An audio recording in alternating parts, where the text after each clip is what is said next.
I run multiple 6-7 figure businesses, and I'm looking at you for help and support. You've got over 500,000 followers on Instagram, being an ex-Olympian. I scream at my CEO probably once every 2 weeks, and then I have to ring him up like an hour or two later. I go, man, I'm so sorry for that, how I spoke to you. He goes, don't worry, I've got thick skin, but like we have that relationship. You're 100 times more likely to get a response if you respond within 5 minutes. This could be a million business in the next 5 years. 100%.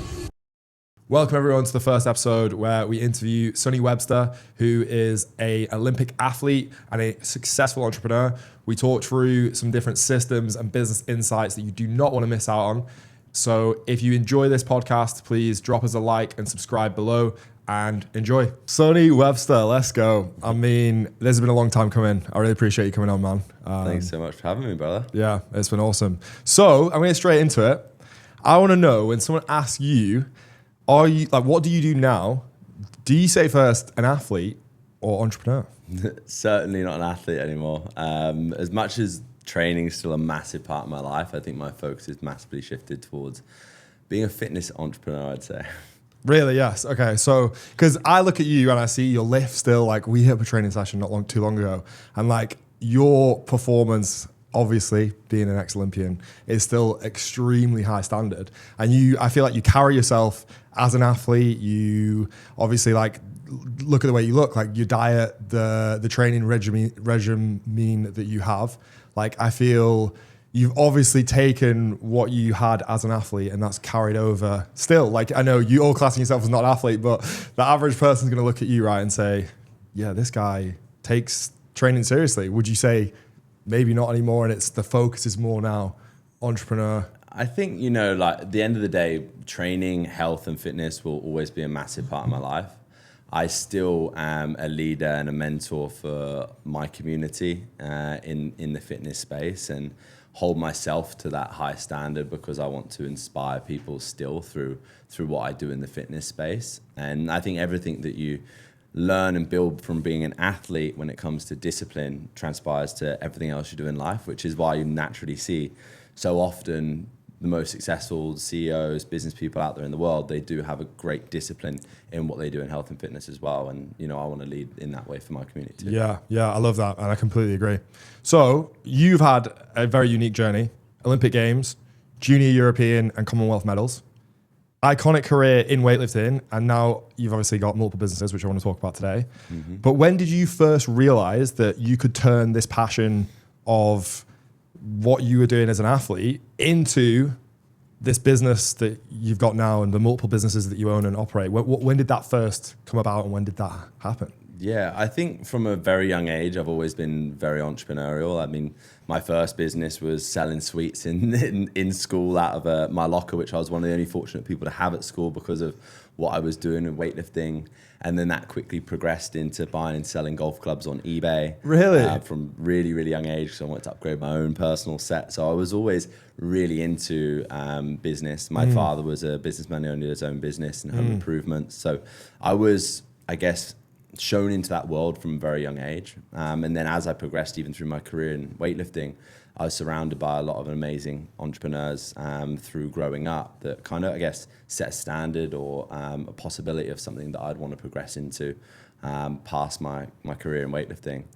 And I think it's always a difficult thing in weightlifting with it being such a poorly funded sport. Yeah. And when you look at careers for most athletes post being an athlete, it's a very dark and gloomy space unless you're in one of those really high-paying sports to understand what's going to come next. So I think it was a bit of a means to an end if I was going to stay in survival mode after being an athlete. Really? Okay, yeah, that's really interesting. So you'd always, had you always had this idea of like when you finished weightlifting, you were going to push the business side? Or was it more of like you figured it out as it went on and like you were all in, obviously, to make the Olympics in something like Olympic weightlifting? You have to be all in. But was there always something in the back of your head saying like, I'm going to make this a business, or I'm going to push the business side eventually? Yeah, I think, you know what, everyone feels like they've got a plan, but to be honest, I figured most of my stuff out on the whim as I've been going, and things have naturally progressed. From like really my first time making any money from weightlifting was when I was starting to travel and deliver seminars.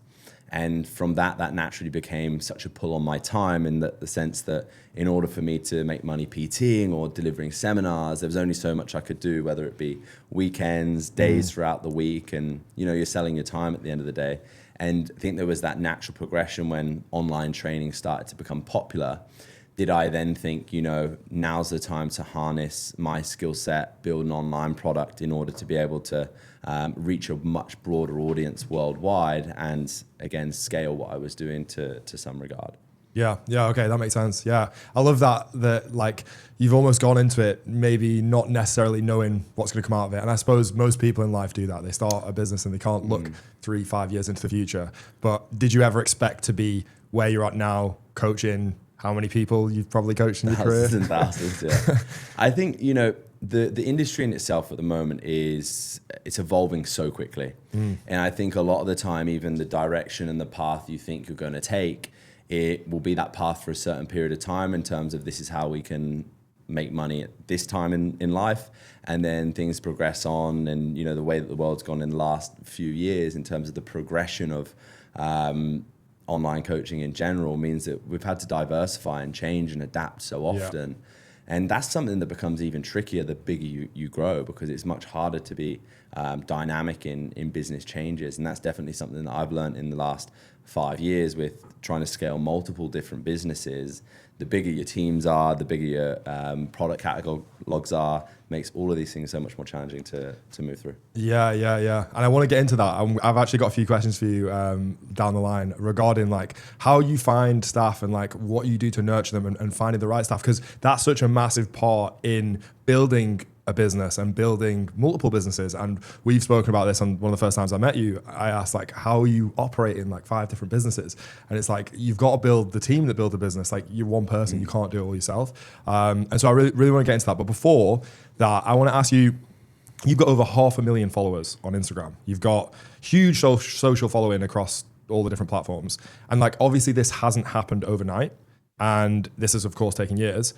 What do you think has been the biggest driver to that growth from Sonny, who was just starting out in Olympic weightlifting, chasing, getting to the Olympics and competing on the biggest stage, to now like 500,000 followers and the personal brand that you have? Like, what has been the biggest driver for that? Yeah, it's a great question. I think that when I first started to get into social media from a young age, Instagram wasn't what it was now. It was the popularity and the way that people harnessed social media to build a business was very, very new. And I very early on discovered that I obviously had a skill set in Olympic weightlifting that not many people had. Obviously. In the grand scheme of things, but I found a way to make something that was quite mundane in weightlifting as a sport that is quite unrelatable to, unless you do Olympic weightlifting, to entertain people with what I did with the barbell. And I used that skill very much to grow an audience very quickly. But then off the back of that, I think a big change came for me in understanding that having a huge following doesn't necessarily mean lots of money in the bank, in terms of the way that your audience will come to your page, whether it be to be educated or whether it be entertained.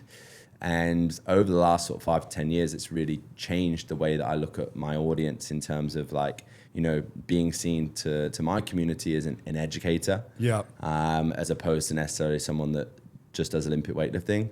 And that takes a long time to adapt and alter the way that your audience, you appeal to your audience, I suppose, in a lot of ways too. Yeah. I think that's massive, actually, what you said there. So I met a guy in Bali, actually, who had like 400,000 followers, and he hadn't made a single pound like online in the online coaching space. And I think it's so true in the fact that you might have this massive audience. It doesn't necessarily mean that you've got the skills to run a business, or you've even attracted that audience for the right reasons. Like you mentioned there, it can be more about entertainment rather than education. And then to sell a product off the back of that is a lot more difficult, would you say? Oh, 100%. And that's been a massive learning curve for me. And I think for anyone that's listening and watching this, that sometimes I think would be too disheartened to start building an online business because they're like, oh, there's 101 guys that have thousands and thousands of more followers than me. If you learn the right way from the start, you can harness a very small audience and make a really, really good amount of money. Yeah. That's been a massive U-turn in my mind, understanding that like the reason you have social media for running a business, of course. I mean, I'm not one for just social media for fame and like popularity, but having the mindset always that like the end goal of this is to either get more eyeballs on your business or show people how you can help them and ultimately get customers and help more people. And I think if you don't have that in your mind, you can often fall down the rabbit hole of like, well, this is going to get loads of views and this is going to look really great, but doesn't necessarily end in customers and helping people, right? Yeah, and there's got to be always that intention with what you're doing from a content standpoint. A lot of people go for a very polished, finished product with a lot of the content they do, and then, as I'm sure you're aware, sometimes some of the most budget, terrible, like no thought gone into content can sometimes attract the most amount of leads, have the biggest amount of connection with people. And I think as social media has become so polished now, people kind of look at that standard as like, that's where I need to be to get eyeballs, but not necessarily. Yeah, and it's that being relatable. It's like understanding that like this is a real person. I think sometimes you can be put on a pedestal and be so unrelatable. Like you see you throwing around like near 200 kilos or 200 kilos above your head, etc. Like people see that and be like, I can never achieve that. Whereas it's sort of making it relatable to them to like, oh, I can see the steps as to where I can progress and how I can get better. Yeah, and that brings us back to like what I've seen you do a lot with your content lately. It's going back to tell people about the first steps you took at the start of your journey rather than the things that you do now that make you good. Because for someone that's very new in their journey, they want to know what I did for the first 6 months of me starting Olympic weightlifting that gave me the perfect foundation to be a great weightlifter, not what I've done the last 5 years since the Olympic Games, you know? Yeah. It's so much of it's storytelling now because that's what really makes it relatable for people. Yeah, I get that. And that just what you said there as well, I think it's the exact same for business. People don't see the years or the time period before you get into that point of making it. And they oftentimes see the big lifts or the successful business and they think like, it's come about in the past 6 months, but actually they don't see the hours and hours and hours that have gone into the behind the scenes before that point. And oftentimes the best things don't come quickly and they don't come easily, and you have to do the boring work and you have to do the accessory work and the mundane business tasks, which actually add up to the big business and the success that people see overnight, which isn't ever actually, of course, overnight. Yeah, exactly. And I think that's what ultimately helps you build a lot of trust with your audience. Because, you know, again, if you're ultimately looking for someone to invest a lot of money in you, if they're very new to your account or what you do and how you educate, those first few steps is really about building trust and with the audience that you have. You know? Yeah. Okay, so when you first started, what systems or habits helped you go from athlete to business owner? Like, what did you change in your mindset maybe, or maybe actual physical systems that you implemented that swapped you from athlete to I'm pushing business now and I'm going to build this to something big? Yeah, I think very early on, I was fortunate that I had great mentors around me, people that already had knowledge. And I think that that's such a fast track for people that are trying to transition from being a great athlete or having an amazing skill to then transferring that skill. I had a CEO from very early on in my business that had a great background in scaling businesses, awesome. Which was extremely helpful. I also very early on started working with a team marketer who was an expert in funnel building, online product, awesome. Which again, fast-tracked me a lot at the start because when I first started selling online programs, I had a PDF, a Google Sheet that I used to, if someone messaged me on Instagram and say, I want to do your program, I'd then get their email address, send them an email to go, this is all the information about the program. And then they would go, yeah, I want to do it. And then I'd send them a PayPal link, they'd send the payment, and then I'd confirm they get the payment, and then I'd send the PDF. And I was like, I was making so much money. I think at the time I was making like £15,000 a month. I was like, this is brilliant. Yeah. And then like I had this guy reach out to me and he goes, you know what you're doing, you can automate. And I was like, what? Which you mean I don't need to send like 100 emails a day? No. And then my whole world changed, and that was kind of the team marketer that I met that was extremely helpful in the early days. Yeah, I completely agree. For me as well, finding mentors and people that have done something before and can show you the path, just like having a weightlifting coach can show you how to get to the end goal quicker. The same with a business coach, or just having people in your circle that are pushing you forward and want you to do better and hold you to a higher standard. I think that's been massive for me. So when I started my first gym, I luckily bumped into the head performance coach of rugby first team. He coached the Rugby World Cup the first team, the England rugby team, under Eddie Jones, and he was like a mental performance coach. And I spent about 6 months with him. No, I didn't pay him or anything. He just turned up to the gym and he wanted to help me out. And like that mindset shift I had that he did with me in terms of changing the way I think, being a lot more open-minded, trying to look at situations and find the positive, and just realigning sort of like my mindset towards things was huge in terms of the success I've had in business, I think. And I think if you're not actively searching for mentors, because if you've not got any mentors in your life, you need to be actively searching for mentors. I'm at the minute have just paid Dan Henry, an internet marketer who's going to help me with Gym Grow. And I think just to be constantly learning the next thing or the next skill and fast tracking yourself and educating yourself is huge in building a business. Yeah, well, I think you always have to be investing a certain amount of the money that you're making back into development and growth. And I think with that, you have to show a little bit of humility in your journey and in your growth, and put your ego to one side, because there's always someone, no matter how good you get at what you do, that can add further value or give you knowledge or a new direction that you haven't tried before. And yeah, the more open you can be to more knowledge, new strategies, new guidance can be extremely beneficial. Yeah. How has your view of hard work changed since leaving competitive sport to building businesses? I don't think it has changed really through that, because I think the discipline that I learned from becoming not professional athlete, I'd say, but competing at the highest level of sport, the lessons you learn through discipline and through what it means to really work hard to reach the highest level in something transpires massively. I think especially when you do something you love, whether it be in business or something that you're passionate about afterwards, the only thing you wish you had more of was time. Because when you're doing something that you're enjoying, you're building, you're growing, just like becoming an athlete, you want it to come so much quicker than it does at times. And before you know, you can be at the stage that 10 years ago you would have been so happy to be at, but you're still looking so far ahead at the same time. Yeah. So I think it's that cherishing the process and the journey in that growth period, because I think I've always had hard work. I know what it means to work hard. Yeah. But I just had more time to further optimize what I do. Yeah. I'm a massive culprit of that as well. Always looking for the next thing and the next thing and the next thing. And actually just appreciating what you've done up to this point and sitting in that. I think that's a massive point that a lot of people struggle with. It's always what's next and how can I, but like, look at what you've got right now and enjoy that. I'm a big advocate of Mo Gaudat, who wrote Solve for Happy. And if anyone has the opportunity to read that book, I'd highly recommend it. And he just talks about the importance of being present. And if you want happiness and you want true satisfaction in your life, it's having the ability to be present in this room right now and not thinking about the next thing and the next thing, because ultimately you're setting yourself up for failure by not appreciating what you have now. There's a catch-22 in that, I think, especially when you're an entrepreneur, because there's always that want for growth and for more.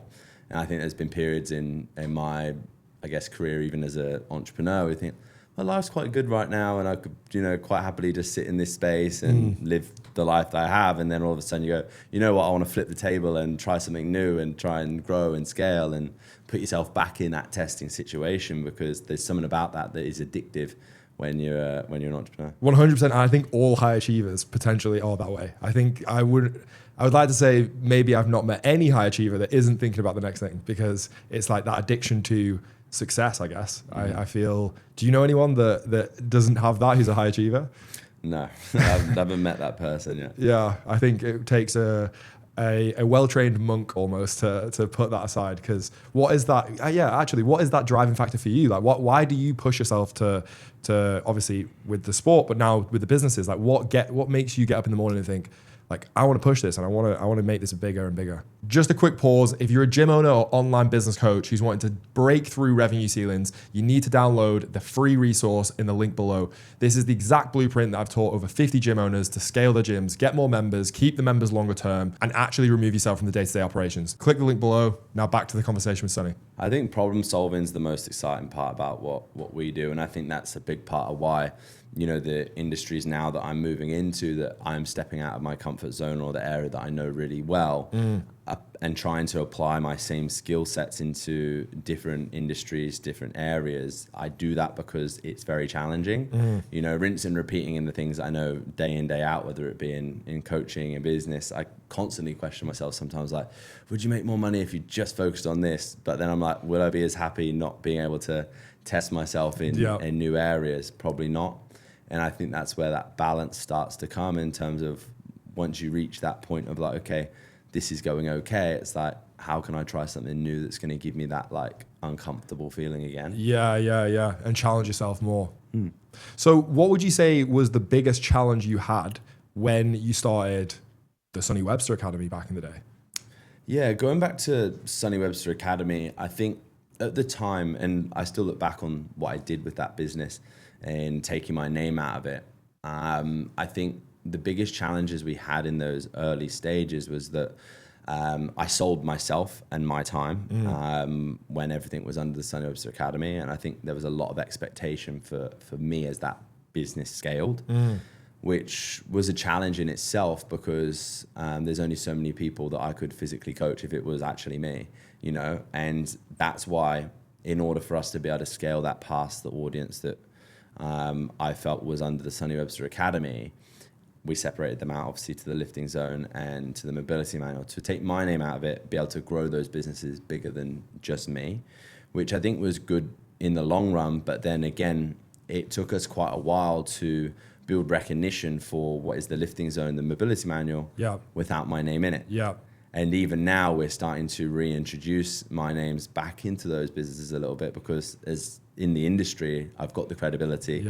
And I think, you know, that's definitely a mistake or a challenge that we overcome and I learned a lot about now. And if I had my time again, may have done slightly differently when we first started launching those businesses. But even to like get a little bit more granular than that, I think back when I first started selling programs, my understanding of like funnels, upsell, downsell, LTV of clients, nurturing clients wasn't there. It was all quite new compared to like now getting into this space. There's so much information, guidance, education on these things. Whereas I think I was having to live those lessons a little bit because although that education was in place, I think in other industries, it hadn't really funneled down to that in fitness just yet. So I think I went through kind of like a big learning curve with understanding that where we were just rinse and repeating new products, bringing out more products, the next product. And it almost like diluted itself when we had so much offering that for a buyer you came in and you got very confused because you're like, which one's for me? And now I think like with what I know about that space, like having one offer, one product that solves all problems is so much an easier funnel to just drive people to. Absolutely. So I'd say if I was to pinpoint one thing at early doors, that business, maybe that. Yeah. So right now, are you actively trying to be the face of the lifting zone, the mobility manual? I'm actively trying to streamline and reduce everything that we do in the fitness businesses from mobility manual to the lifting zone to reduce team size, optimize what we have to one clean funnel on both businesses. Because I want a little bit more of my time back to not necessarily not to say that those businesses can't scale and can't grow with that process in place, but I need my time and attention in my new businesses that I'm working towards at the moment.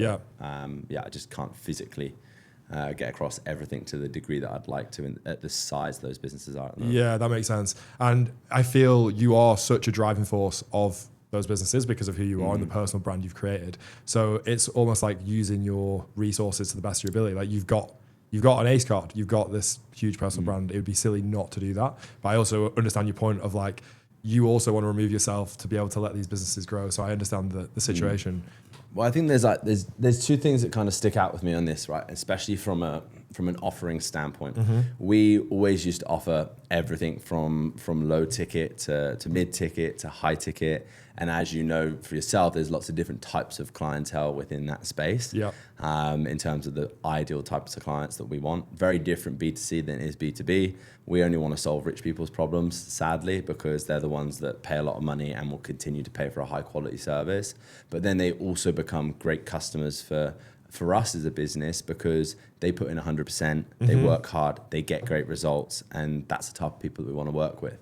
You know, the type of person that goes, I like the idea of getting better at weightlifting, here's 50 pounds, I'll jump on this program for a bit.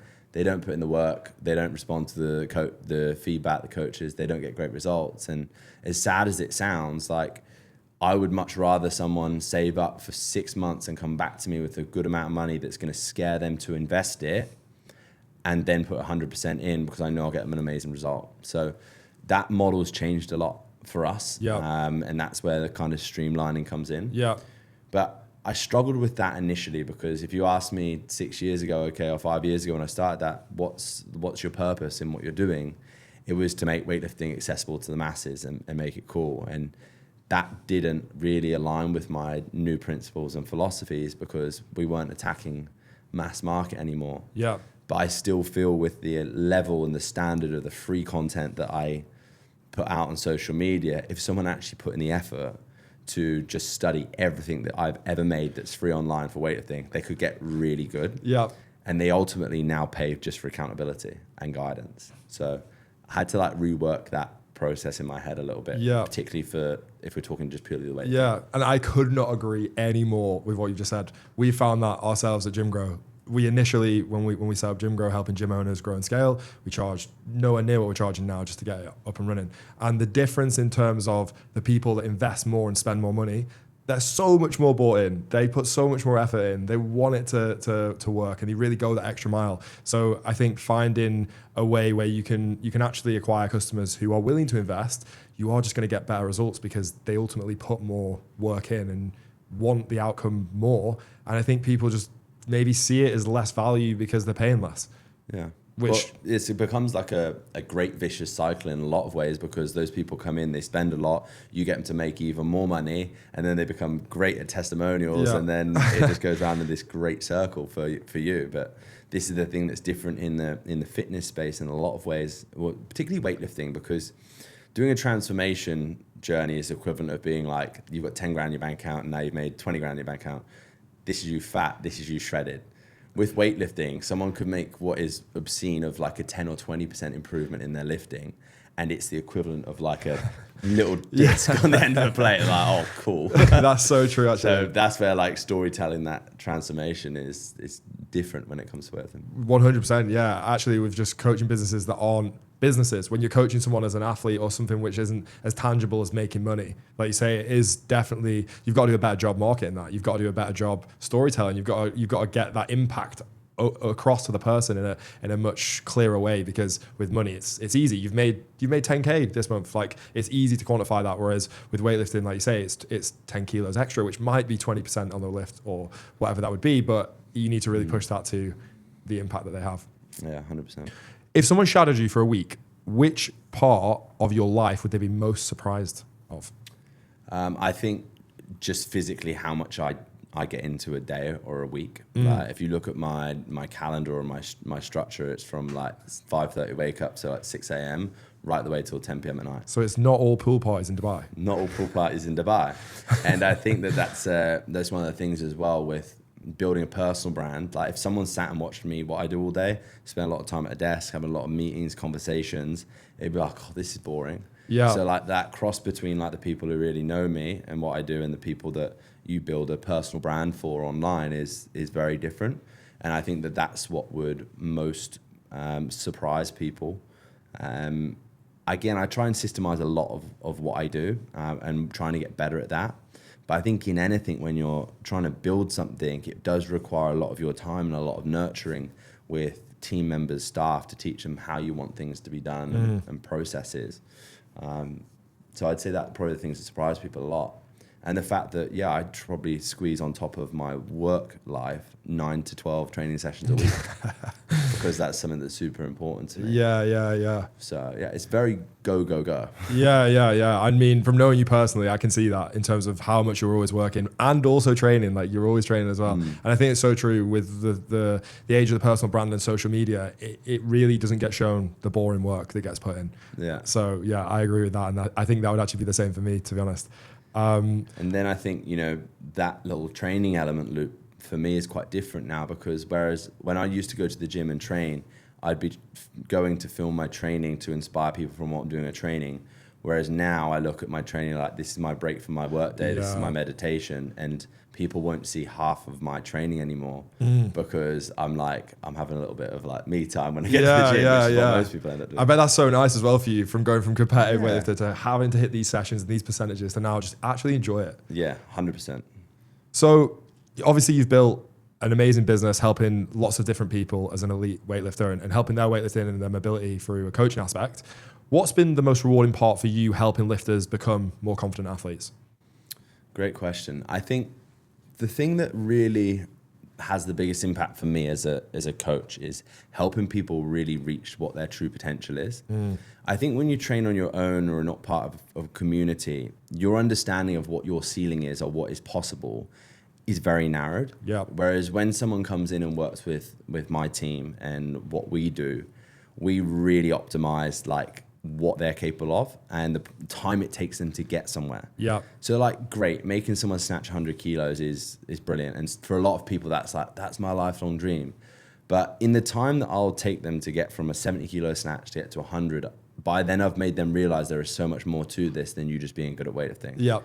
And when those lessons and the discipline they learn in that journey transfer over to how they show up for their family, how they inspire their kids, how they live their lives more pain-free, they're the real changes that are important. So I'd say in short. That's huge as well. It's not just about how much you can lift. It's the impact it has across your life outside of that. And it's the same with owning gyms and helping people in gyms. It's like, it's not just about what you look like at the end of the day, or you get a better time on a workout. It's like the impact that you have outside of training and how much better your life is.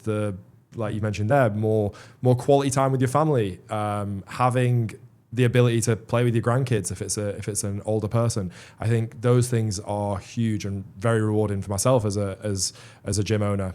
So I couldn't agree more.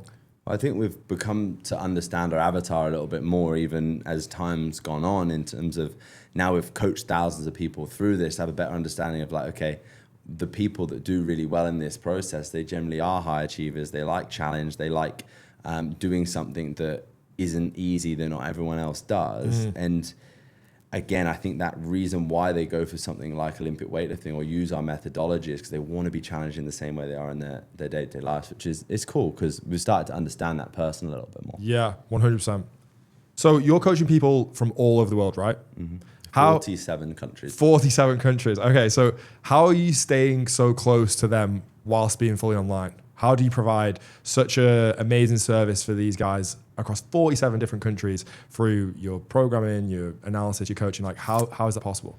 Yeah, so when you look at just purely our, like what we refer to as our high ticket or our VIP program, we've got 9 different coaches around the world that are geographically pinned around the world that are equally as good as me at coaching, that multiple of them are Olympians, coached Olympic Games, international level athletes. Every single one of them has worked under me in excess of 3 to 5 years. That's which huge.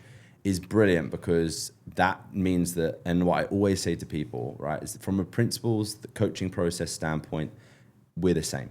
But as you know, as a coach, there's 100 different ways to explain to someone to do the same things, but the principles are always the same. So I think it's great that we've got that spread geographically, but I think like setting and managing an expectation for when clients are coming into us, whether their first touch point is with me or with my team, the result is the most important thing. And if they trust in the principles and process that we do, even if it's not physically with me, that'll happen. Yep. You will still get that person that will come into our community in a diehard. They're like, hey, Sonny, I want you.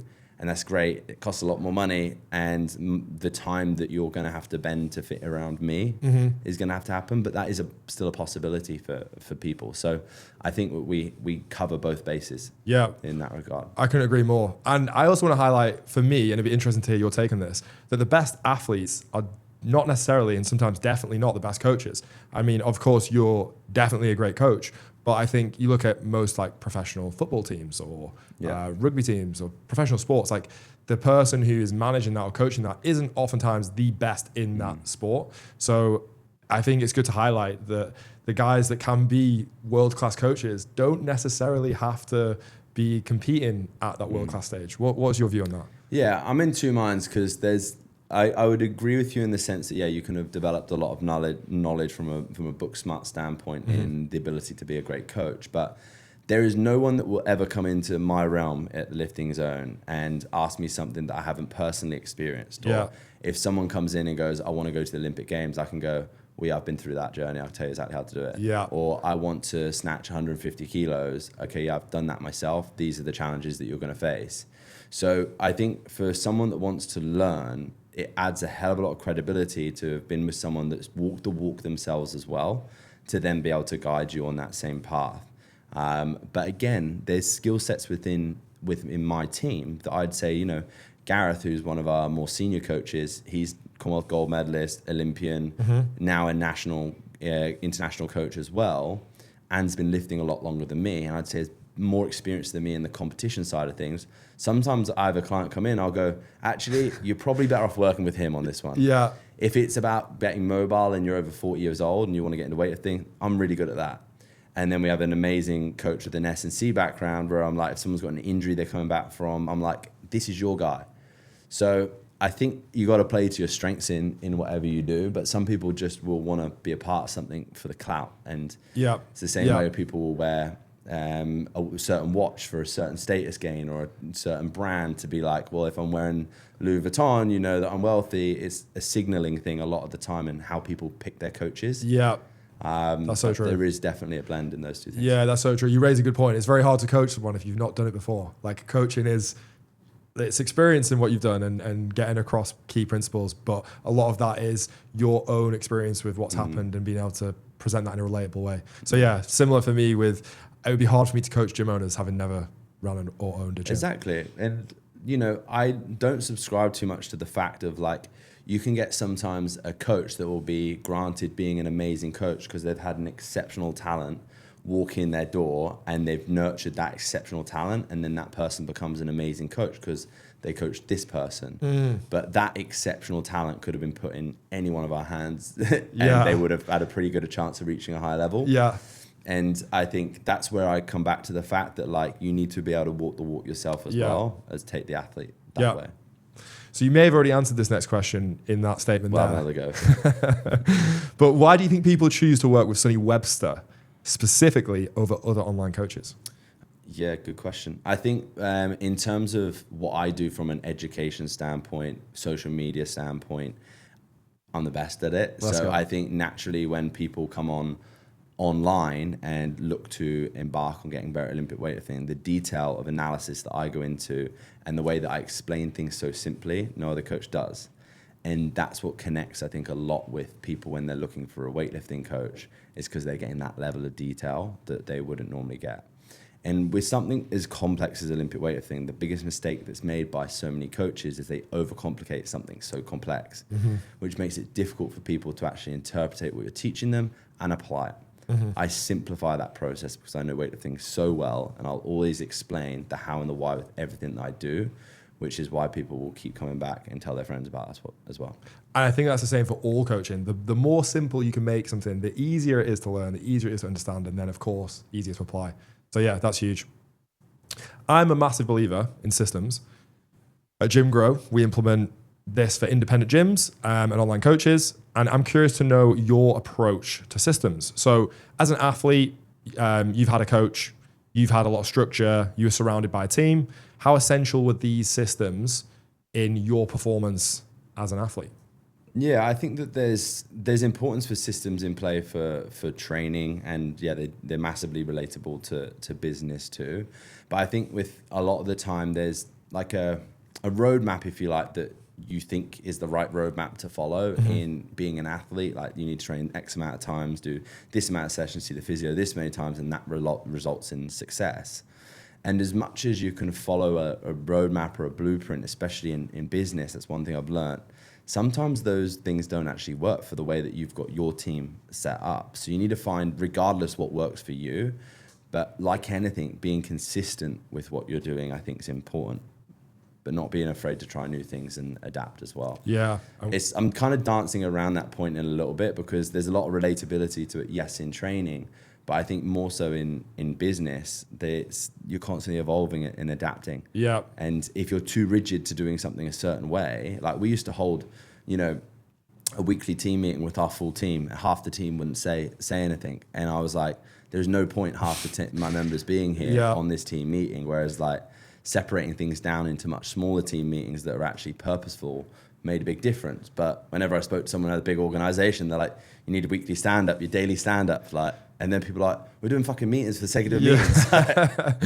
So yeah, you got to try these things out and be open to adapting. Yeah, and I think loads comes up in business which goes wrong, and you have to adapt and you have to fix it, and you have to be flexible in what you do. I'm also not a fan of meetings. We don't have any meetings at Gym Grow that aren't for a specific outcome at the end of the meeting. So we won't have a meeting for the sake of meeting. It will be like to discuss something or have some form of actionable that comes out of it. Otherwise, I always felt it was that thing every week you'd come to the meeting and it's like, so what are we going to talk about, guys? And it's sort of like creating an agenda for no real reason. It's like we're in constant communication on Slack, on WhatsApp, etc., and we can just fix that as we go.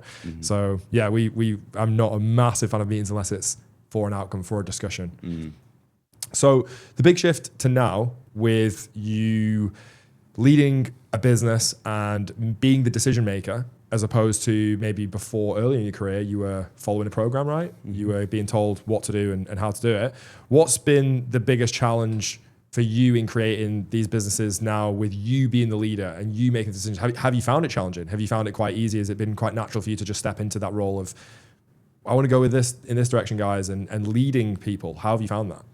Yeah, challenging. And I think mainly because what I learned maybe in 6 or 7 years ago is I'm much more of a creative than I am like a CEO or COO in essence. And I've had to kind of pivot my role a little bit within my businesses to lean into my skill sets and kind of let other people come in that do have better skill sets from an operations standpoint, marketing standpoint, and leave me to do what I'm good at, because I have a habit of wanting to try different things a lot of the time and not give things sometimes the time and energy that needs to grow and evolve, because I'm trying to do things very quickly. So that's difficult. I think when you're sometimes emotionally looking at your brand and what you want it to become when you're quite connected to it, it can be hard to do the things that, you know, are gonna like damage your future vision that you kind of had for your business. And that's what comes back to what I was saying at the start. Like, you need to have that humility and put your ego to one side with what you're doing. If something's not working and you feel like you've given a good crack, you need to let it go and move on. And I felt that biggest thing was, for me, was my idea of growing was scaling, more team, more staff. And this is us, like big team. And then you look at like the things that really matter, like your profit margin and things like this, and how well the team's working together. Big lessons in that space. Yeah. That's actually one thing I noticed about you straight away through knowing you personally, is like you're extremely humble. I'd seen videos of you lifting ridiculous weights, and like obviously on Instagram or wherever you've got that persona of like you've just hit a big lift, you're pumped, etc. But then you meet you outside of that and you are extremely humble, and I think that shows in what you've said there with, actually I might not be best being the COO or I'm not good at that thing, so I'm going to let someone else come in or learn from that person. And I think that's massive, being able to do that, because that's going to allow you to go so much further and not having that ego to say I can do it best. So I think as a business owner, that's a massive learning point for anyone listening to this who probably struggles with that. I don't think that comes natural to a lot of people, and especially a lot of people that get success quickly. They probably do get an ego, which... Yeah. Well, if you don't, you won't grow. And this is like, you know, probably one of the biggest challenges you face with people that are gym owners. They're great coaches, great at like building community and having the people in there. But when it comes to actual the ins and outs of running a business, they don't have that. And I think, you know, that's probably the biggest thing that you probably struggle with, is getting people to let go of like their little baby and go like, hey, this is how you're going to actually make a fuckload of money with your little baby too. Yeah, 100%. It's like, relax, let someone else do it. They can't, they won't do it as good as me. They're not as good, they can't. And it's hard. I'll hold my hands up. I've been through that multiple times with lots of what I do. And like, you know, I'm fortunate. I scream at my CEO probably once every 2 weeks, like, and I have to ring him up like an hour or two later. I go, man, I'm so sorry for that, how I spoke to you. He goes, don't worry, I've got thick skin. But like, we have that relationship, and that's like my like chimp taking over sometimes, because I want something to be a certain way when it just doesn't stack up, make sense. And yeah, that's part of business. Huge. The saying I like is, if you can get someone to do it 80% as well as you can, that is 100% better than you doing it. Yeah. Like, it doesn't have to be perfect. Even if you can just do it to a really good standard, like that is better than you doing it, because the amount of time you can free up through that to then put into needle moving activities or focus on the thing that you're actually good at, it's the payoff is tenfold. Yeah. So we've started working together in regards to we've implemented some AI onto the follow-up on your Instagram. I feel like we're just scratching the surface with what's going to happen. Yeah, literally. So before we met or started working together, what was the main problem that you found with the manual follow-up? Yeah, so again, just to give the listeners a little bit more of an understanding into that, we're looking particularly at the growth and scale of my online product. Again, we deal with a lot of inbound organic leads, and we were trying to grow a setting team and a sales team process out for inbound traffic that we had coming in. Response time with, when we were doing a call out, we could get in excess of 500 inbound leads. Wild. And then even through go high level and trying to manage the tracking of conversations through that was very, very challenging with a team of 5. And then there was always bickering about who's getting what lead and like who's responsible for commissions and deals because they had what involvement and different time zones. And it was a lot of teething going on. Like, as I was like, I want to scale this, but like every time I was trying to boost that team to be able to manage more leads, book more calls, more sales, it just kept breaking. And it boiled down, I think, to that basic thing of like efficiency in conversation to a call booking. Yeah.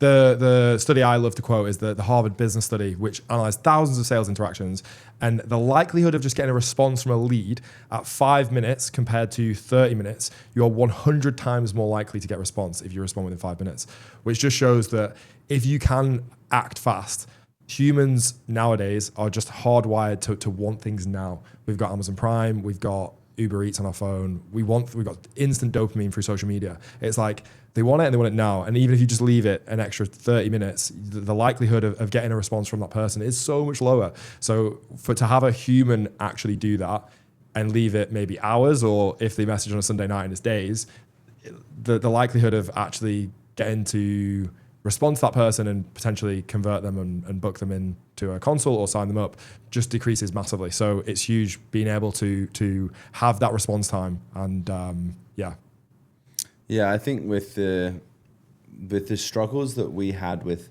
the breaking down the response, I think one of the things that in conjunction that we improved on off the back of the conversations that we had was being a little bit more, I guess, stricter with who we were calling, like the type of customer that we were trying to attract, which again was difficult and hard because we have an understanding of our avatar type. But again, it was being quite open about the fact that this isn't for someone who is a hobbyist or someone that just likes the idea of getting better snatch. But not even that, pigeonholing what we do to like, if you want to get better in weightlifting, you come to see us. Yeah. And instead now it's like we use weightlifting and mobility as our vehicle to make you make serious changes that again, people hold a lot of value in. Yeah. So what would you say has been how has implementing this AI actually helped your business? Massively, in the sense that now, and we're not using it to its full potential yet because we're not driving any paid traffic towards it. A lot of the early stages of what we've done has been watching the conversation, seeing how it responds, seeing how it like deliberates with people to get the right quality of person come in. Slowing it down. Slowing it down was a big thing. Too fast. But the quality of conversation now is good. I think one of the things is the whole world is becoming so much more, I guess, aware of AI that it's, you don't want to put someone off because they're, I'm chatting to a bot here, but at the same time, they forget the fact that you train that bot so well that it is literally as though it's me. Yep. So not to be offended, you're just getting back to so much quicker than what it would be if it was human. So I think that's been really efficient with booking calls. And like I said, I'm excited to see, because ultimately the bot comes into its own at volume. Yep. And we haven't really in the last month put a lot of traffic behind anything, or even done a hell of a lot of call outs really in the last month with preparation of kind of Black Friday and stuff coming up. But I'd like to see how it responds at scale for sure. Me too. I'm excited. I hope it causes some problems on the sales side. That's the goal, eh? Yeah. So what was the exact moment for you which you thought, actually implementing AI into my business, like, oh, this could actually change everything? Yeah, it's a great question, because I think like with anything, when things like this happen, when people start to implement AI, you can sit and wait to implement something like that. Actually, like, oh, AI is never going to take over. And then all of a sudden, if you don't adapt quickly and start utilizing AI, you'll very quickly get left behind. So again, for me, it was something that I started to hear a little bit about. And it's like, right, I want to get involved in this and get on quick, because before you know it, everyone will be using AI. And if you're not at the start of that process, you're going to miss the big cream, which is in the early stages of anything. You need to be at the start of these things when it comes to the fitness industry, because else you're behind. 100%. So that was really important. I feel like there's further optimization and skills that we can use from AI, especially with, the messaging funnels. At the moment, also we're just using that to book calls, but even ManyChat now have started to introduce new AI software to kind of like nurture new inbound followers, and there'll be so much more that we can do to adapt. Because again, with my account, with it being slightly large, I miss out on a lot of people that every person who follows me should be like, is a potential lead. Yep. It's like, why are you following me? Are you into weightlifting? I'm struggling with my snatch. Great. Okay, let's get you in a call book. So it's like further utilizing AI to leave nothing unturned. Yeah. And I think further, how you could develop it even further is almost having like a Sonny Webster in your pocket. So when I'm training and I've got a question, rather than messaging you and waiting for a response because you're busy, like you've got a Sonny Webster AI, he's telling me you need to do this drill, or like, I think that would be really cool to build that out further down the line. Yeah. And again, I think with us kind of stepping a little bit further away from that lower ticket end of our product, that's the one thing I still like we haven't nailed, is like people who come in that don't qualify for custom coaching don't pick up our low ticket product, which should, considering the end, because it will solve their problem. And again, we're circling back now at looking at that offer and going like, well, how do we improve this offer so that it does connect with people and they do want to buy into that at the cheap price? But it comes back to that value thing that we kind of spoke about at the start of this. Like, we're going to double the price of it and look at what conversion happens, just so that people's perceived value is higher. Yeah. And perceived value is huge just by having that price anchor to say, because you ultimately decide the value of your services, and then other people perceive that value through just the number you associate to it. A great example for me is what a load of gym owners are doing, which is offering free trials. Is that when you do that, you are valuing your service at zero. Like, you're going to get a customer that just doesn't put any value towards it because it's free. I'll miss that session. I'll come to another one because I can. It's not worth anything. Yeah. And I think just by you associating a value to it, people will see that as so much more precious and valuable, and that's huge. So you have several different businesses: the Mobility Manual, the Weightlifting Zone, Send It. What is your highest priority task or thing that you focus on now in your life and business to push your businesses forward? Good question. So again, my time's spread across the businesses, across Lifting Zone, Mobility Manual, Send It, and Zyvia, which is a new business that we set up. So what I'm spending time on doing just recently, with me being spread so thin, is allocating like time slots specifically to each day. Because one of the things that I think is really important, and even if you only have one business, you should do this and segment the way you spend your time on a daily basis, so that a task actually gets fulfilled or finished. Yeah. Because before, what I used to do is dart across, one day I'm spending on this business, the next, and doing 5 businesses in one day. And like anything, I never really get into a workflow of completing a task. Whereas now what I'm doing is segmenting. Like Mondays a lot is around like my meetings to give like cadence to the team for the week.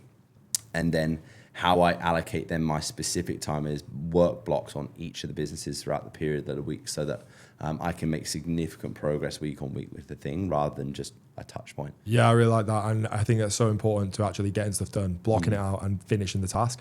If you could only do one task though, like one area, where would you spend your time? If you could only do one thing, maybe sales, marketing, delivery, like what would it be? What if you could?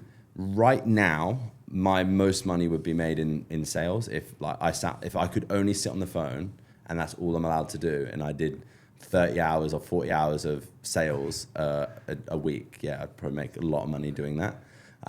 So I'd probably just only do that.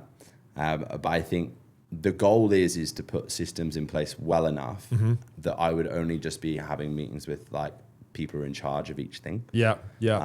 Or like managers of each business. Because even now, like with the Lifting Zone, with the Mobility Manual, I try not to get too in the weeds on a day-to-day basis with those businesses. Again, that's why we have GMs. That's why we have people that are in charge of those things. I want to hear the top level. Yeah. Like even with Mobility Manual, which is very much a marketing numbers game, I just want the top level. Yeah. So when I meet with the team on Monday, it's like, I have my input on marketing. I want to know the where we're at from a financial standpoint on a weekly basis.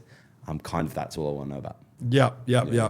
And that's huge, as we already discussed, just getting out of your own way and letting someone take over, and they're going to potentially have a better outcome than you doing that thing because they can focus all of their time on that and really develop it. So yeah, massive. In regards to your clothing brand, so your clothing brand, Send It, how did the brand start and what prompted the move from the coaching business into apparel? Good question. I think like anything, you look of ways that you can further leverage like people that are spending money with you. It's like I get someone who comes in for coaching, they'll buy a belt, they'll buy come to a training camp, they'll do a seminar, like was this natural thing? Yeah. So I think there's one side of it that's that. But the other side of it more from a personal standpoint is in weightlifting, right? Whenever you'd compete in weightlifting, everyone would come out on the stage in the same lifting suit with the same lifting shoes and lift a weight that no one could relate to, and there was no opportunity to express your personality. And I felt like I had like a bit more personality I'd want to give, and I started to really take a lot of care in what I would wear on the platform to make everything color coordinated. And I'd wear a snapback when I used to lift, which was really unusual because it was kind of my way of expressing my personality. So I always had a keen interest in fashion. And when I had the opportunity then in COVID to kind of give something a little bit of a go, I took it. And we were doing print on demand at the start, but people were so well invested in me, my personal brand, and what we were trying to create that I look back at those clothes, I'm like, they're so shit. But like, we sold thousands of units and made fuck all profit from whatever that we were doing, because I didn't have a clue what I was doing in a clothing brand. I just had this passion. Yeah. And I'm so grateful for that time when I first set up Big Friday Suppliers, which was precursor to Send It, because I got to have like a 3-year punt at running a clothing brand that did hundreds of thousands of pounds, and it didn't cost me anything. Yeah. So that now with that like beautiful lesson that I've been through, reapproaching Send It with an amazing team of like experts now, so much more strategy, an amazing product. I'm like, we're going to have this off now. Yeah. Because I feel like everything that I didn't have before and the lessons that I've got will be able to grow.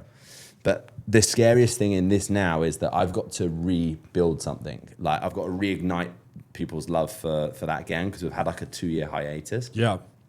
So much of this now from a journey perspective for us is really like telling the story and bringing people back in, building a connection with it.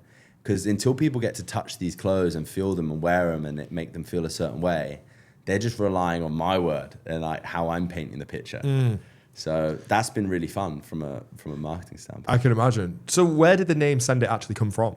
So Send It means to intentionally pursue high-risk activity with zero fucks given to the consequences. I love that is it. the definition of Send It, which in my mind refers to any max effort or attempt in anything. Yeah. If you're a cliff jumper and you're jumping off a cliff, you're screaming Send It as you go. If you're a surfer and you're doing a mad trick on a wave, you're screaming Send It as you go. If you're a BMXer and you're racing and you jump over a huge jump, screaming Send It. Yeah. And then for me in my weightlifting, my max effort when I'm about to go and like the chips are down, it's Send It. Like it's a feeling. And that's what so many people connect on. And I wanted to create a brand that kind of spoke that, so that when you see someone else that wears Send It, you have a really good indication of who that person is. I love that. But then at the same time, have a brand that can be something that can be worn in the gym. Yeah. And you go into a gym, right? And like 90% of people that go into the gym, like don't really know fashion. They look at what the coach wears. They'll buy the same Noble t-shirt, the same Reebok Nanos, and be like, well, I'm here because I want to fit in. So I get into that. Whereas like for me, it was about creating something that people could wear outside the gym that was a little bit more fashion led, but still they have the performance side that allows them to perform. Yeah. So that's why it's represented in 2 different ways. I need to get a Send It snapback. I'm going heli skiing in Georgia in January. There you go. I need to get some videos of that. Yeah. So what do you want people to feel when you're wearing Send It? Is it exactly as you said there, that high adrenaline, high stakes, like fucking Send It? It's max effort, yeah. It's exactly what you're doing there when you express it. It's that feeling that people get when they're about to go all in. And I think I want people to feel confident in what they wear. A lot of the time in sports performance, people trying their best to be as confident as they possibly can, but deep down we're like fearful of the outcome. I want to put clothes on people's backs that makes them feel confident in inside and outside of the gym. And that's why we're very much targeting just male market to begin with, people that are in these different action-based sports. But again, as the weeks and months go on, when I start to tell the story beyond this first drop, you'll get an understanding of kind of everything's part of one big, long storyline. And Big Friday Supplies, the way that we did the drops was we don't do seasons, but we do like themes. And each theme tells like a connecting story to the next one. So I'm looking forward to painting that picture again from a marketing standpoint. I can't wait to see it. So as a brand Send It, do you see it more as a business growth lever, or do you see it more as a creative playground for you to entertain that creative side? It is, yeah, a creative playground, but like everyone will always say, yeah, I want to be the next Gymshark, I want to be the next Represent, but you've got to truly believe that that's a possibility. Yeah. So like, I'm not going into this to like mess around, and I've got the highest hopes for where this brand can be. It's just trying to, at the same time, stay as, I guess, individual to what I want this to be, and not follow necessarily the trends or what everyone else is doing in this space. Yeah. And I've got to be unique. And yeah, why shouldn't the sky be the limit with this? This could be a 100 million business in the next 5 years. 100%. And that's the way I'm looking at it. I feel we've got the team to do it, and the support and backing. I've made enough mistakes in this space before. So, yeah, it excites me a lot. It's the thing that probably keeps me up more than the weightlifting nowadays. Really, yeah. You feel that is the thing that really lights you up. Yeah, because like I'm not scared to fail really in this space, and it's something that's so new for me. But one thing that I'm doing already is I'm fortunate that I do have a lot of people that do have very successful clothing brands around me, and I'm already going to them like, teach me what you know. I want to learn lessons. I want to take shortcuts. And again, in exactly like what you do for people in gym businesses, it's like, go and save yourself a shitload of time. I'm asking my friend from, Bel Air, who's been in fashion for years and built a business, what are the top 3 lessons you can give me that's going to save me time? I'm meeting another guy this week who's got a very successful fashion brand that I'm like, tips, tricks, tell me what I need to know. Because again, it's not, I've got the humility to ask that, because like if I can just get 1 or 2 tips on the way up that's going to help me save time, then brilliant. It's huge. It's huge. Just put your ego to the side and invest in a coach, or ask the question, like be the idiot in the room, because it's going to get you there fastest. I love that. So I've got a quick sort of quiz game for you. Cool. And you've got one of 2 options. So okay. there are other answers to this, but I'm going to give you 2 options. You got to pick one. So to scale your business, paid ads or organic content? Ooh. You need to nail the organic though first before you start. I'd say paid. Paid. To sell more coaching, free trials or discounts, or client results and testimonials? Oh, client results and testimonials, hands down. Why? Because like that's what makes people buy. Like ultimately, I think that's crucial to like adding that FOMO element to people. I think it creates action for people more. I couldn't agree more. Pricing, one-off payments or commitment periods like 6, 12-month contracts? Yeah, twofold. Always like front end, high ticket, and then a reoccurring back end as well. I think you've got to cover both. To grow, more hours or better systems? Better systems for sure. For basic tasks, AI or human beings? I'm starting to learn AI now. Let's go. It's like, yeah, it's scary, yes. What is one key hire that you couldn't live without right now? Right now, most important person in my business is probably the CEO. The CEO? CEO, yeah. Because again, they encompass everything from direction, they keep the business afloat. They're crucial. So I'd say, yeah, from a higher level that. I think the better you get, like if you're in this game, you'll have like a small level of knowledge in marketing, in social media, in finances potentially. But if you want to grow, having someone that can, again, push the vision and even direct you where you should be focusing the most of your attention in a small team is super valuable. Massive. One piece of tech every creator should learn to use? If I had my time again, it would be like, I've been know how to use a camera from a very young age, so I'd say probably that. Yeah. Good camera, audio, basic editing skills is like everything right now, but like you look at some amazing content creators that do low effort content that tell an amazing story. Yeah. And just are very good at editing. I'd say that be good at storytelling. Most overrated business advice you hear online? Most overrated business advice. I don't know if I can pinpoint any that I've kind of experienced, to be honest. All advice, I guess, to an extent, is good if you can just take it in, hear it, and decide to act on it. Yeah, I'm big on trying things out, and I think to flip that on its head, one of the best bits of advice that I got like from a mentor of mine was, do you want to be rich or do you want to be famous? Like understanding that concept of, because I think a lot of what I used to do was about, I wanted recognition and fame, but it's mad because when you reach someone who's really successful and really rich, they want the fame bit, and then the person who's really famous wants to be really rich, so it's like a vicious circle. I don't know if I've had anything like hyper bad, to be honest. Yeah. That comes to the top of my head. Hardest part of building a personal brand? Authenticity, and I think that one of the biggest pillars that that we've gone back to now from a content standpoint, which everyone should have like content pillars in terms of types of content they do. We've got like one bit of like real content per week where it's like nothing from my camera, it's like my phone, and it's like trying to be as real as possible or telling like a genuine story. Yeah. And like that content sometimes fucking slays compared to like my like really well edited content. But what does freedom mean to you now? Getting to wake up and do the things that I love each day. Like you build your own life really, and to have one that I get to wake up and solve my own problems each day on my terms is fucking cool. And that's what kind of freedom is to me. And as frustrating as it can be sometimes, and you think like, I sometimes sit at my desk and I'm rubbing my hair, my hair's falling out. I'm thinking, why do I fucking do this? I could go work for someone else and probably make just as much money, but I'm like, I still want to keep going. I think that's cool to have problems to solve. Yeah. So you've obviously built these amazing businesses and you've got these people in place. How have you built such a strong team behind the scenes, and how do you approach leadership? And for me personally and the other people listening, what are some tips or advice that you could give in regards to building the team and finding the right people to build the businesses for you? Yeah, I'd say it's probably my worst skill set. Really? As a business owner. Yeah, and I'll tell you why, and I'll explain why. Because when I started my business, I hired a lot of people that were around me that like were part of my journey in a lot of ways that I wanted to offer opportunity to and growth to. And they didn't necessarily have the skill sets that I probably needed to scale. Okay.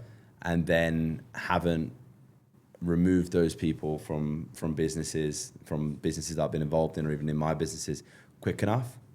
And that's the hardest thing sometimes as a business owner, because you bring people in that like you want to be a part of the journey, but they can really stagnate your growth if they don't have the skill set that you need of them to take you to that next level. Yeah. And I think that's a lesson that I've had to learn, and I'm still not very good at firing and letting people go as quickly as I probably should, because I feel sometimes too connected to the responsibility. Yeah.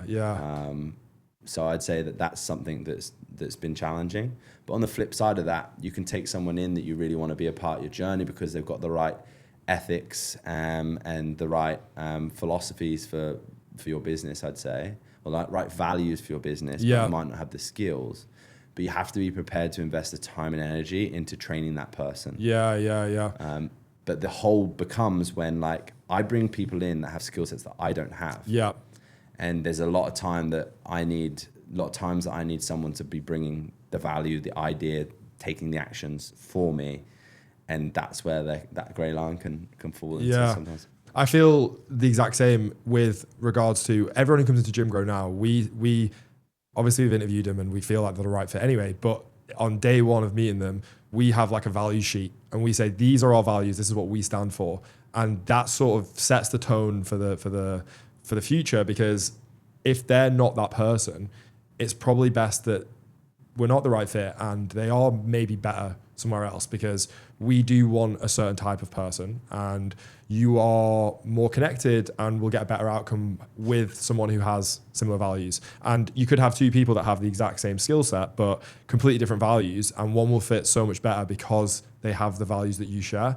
And that's been a massive turning point for me recently, understanding that even though the person on paper has all the skills, they might not have the same values, which means ultimately they're not a good fit. Yeah, I think like when you're building a core team, it's so important. Like if I had my time again now as well, and it's more my fault than anything else because I've traveled so much over my years. I've been in England, Australia, now Dubai. I would build my team out around me, just purely because in those early stages of building good culture in a business, the more time that you can spend in the same room together, bounce ideas off each other to set a tone for work ethic and, you know, in processes, it's so much easier to move together.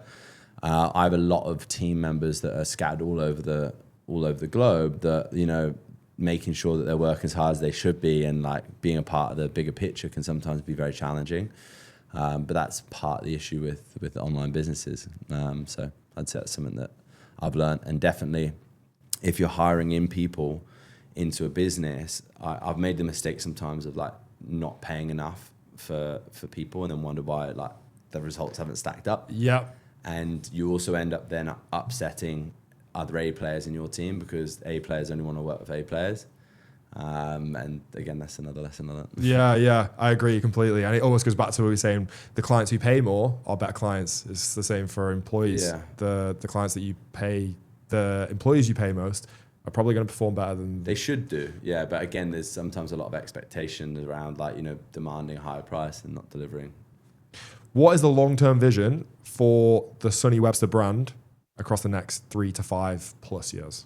Yeah, I think in the next 5 to 10 years, sale of mobility manual. The goal is to scale the subscription of that business to a point where it's an attractive purchase if we have a large market share in that space, which I feel like we spent a lot of time on the dev this last couple of years to get the app working better, and now we're going to try and turn up the heat on the paid ad traffic and build subscription over the next 5-10 years.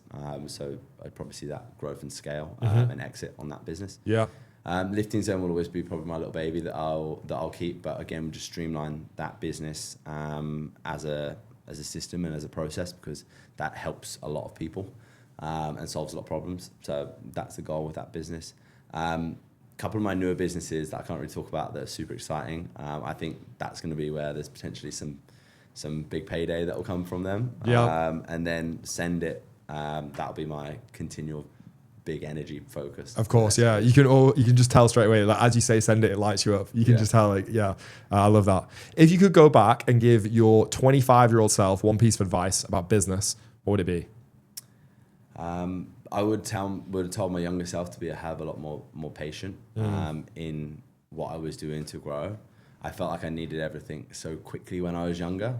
I would have invested. Well, I look back and I say I've lived one hell of a life for a 31-year-old, and I think that I spent a lot of money in those years living in a really fun, amazing life. And had I probably been a little bit more reserved in that time, directed probably the finances that I spent in that time a little bit more productively, maybe in a slightly better position in the grand scheme of things. But then I've also had a lot of fun. So Yeah. you have to enjoy the process, but I would just have been a lot more patient, I suppose. Yeah. In what I was doing. Okay, final question. If a coach or gym owner is listening to this right now, what advice would you give them before trying to do everything themselves? Because me coaching gym owners, I see so often is they can't get out of their own way and they're stuck in the business and they don't see a roadmap to get out of this. They're working every hour under the sun and they're burnt out and they're just like, why am I even doing this? What would be your advice as a successful entrepreneur to someone listening to this? My advice has to be, I run multiple 6-7 figure businesses and I'm looking at you for help and support for a reason. The whole point of what you do is save people time and make them a shitload more money. And I think it's biting the bullet and actually going and get the support and the education that they need to make that scaling point. And I know for anyone that's listening to this that is questioning whether they should be working with Jim Grow or that are on the fence of what they're doing, ultimately, they need to take the leap and do it, because if they're not, they'll stay in the exact same position they are for an extended period of time and then come back and pay probably twice the rate you're going to grow to get the same help and support. Literally. And I think that's the biggest takeaway that I could have, even implementing what we've done, and you've just kind of helped me out a little bit on the edge, has, you know, had a huge impact on my high ticket revenue and given me so much more of my time back in the grand scheme of things, reduced my team size and made me more profitable. And that's exactly what you're here to do. So leave it to the expert, kids. I love that. And I look forward to the future in terms of what we can do. Sonny, this has been awesome. Massively appreciate you coming on. And I've really enjoyed this convo. Thanks for having me, brother.